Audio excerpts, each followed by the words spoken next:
working on a 2021 Trail Boss Z71 four-wheel drive 1500. We're going to be installing our CSA 3506. These are our non-reservoir 2.5-inch coilover.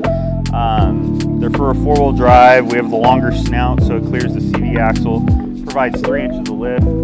These are our CSA 5530 rear shock emulsion 2.0. And then these are our C218 uniball upper control arms for the newer trucks. They work on both two-wheel drive and four-wheel drive. It's supposed to be a budget-friendly install here, so we'll see what happens.